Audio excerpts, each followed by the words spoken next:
Charpente, toiture, vitraux, façade, puis aménagement intérieur, la Chartreuse de Neuville, près du Touquet, subit une gigantesque rénovation depuis un an et jusqu'en 2020. 14 000 mètres carrés de bâtis sont restaurés simultanément. Il constitue le plus grand chantier monument historique de France. C'est un bâtiment qui quasiment pendant 30 ans n'était pas complètement à l'abandon, mais en tout cas plus entretenu. Donc c'était fortement dégradé. Donc il y a des parties qui menacent de s'écrouler. Et qu'en même temps, on a à l'intérieur malheureusement un champignon qui s'appelle la mérule.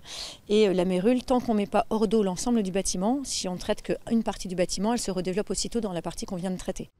Après avoir été sauvée in extremis de l'éboulement, la chapelle des familles arrive dans sa phase finale sur ses façades.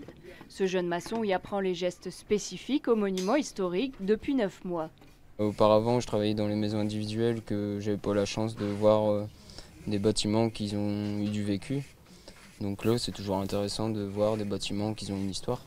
C'est des chantiers qui sont assez spécifiques. Bon, j'en ai fait d'autres où ils étaient aussi spécifiques. Donc automatiquement, c'est des chantiers qui marquent un temps dans une carrière quand même.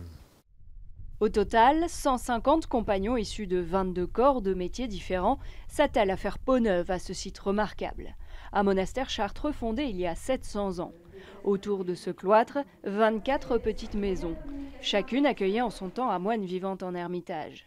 Les Chartreux sont partis depuis 1901, pour autant la Chartreuse n'a cessé dès lors d'accueillir des communautés. Phalanstère d'artistes au début du XXe, accueil de réfugiés belges pendant la Grande Guerre, hospice-asile pendant la deuxième moitié du XXe siècle. Quand le gouvernement français le donne aux Belges, les Belges peuvent refabriquer un petit bout de Belgique qui est bien séparé du reste du monde.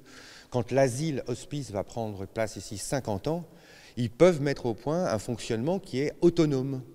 Le grand public découvre donc cet édifice à l'histoire plurielle depuis la prise en main par l'association en 2008.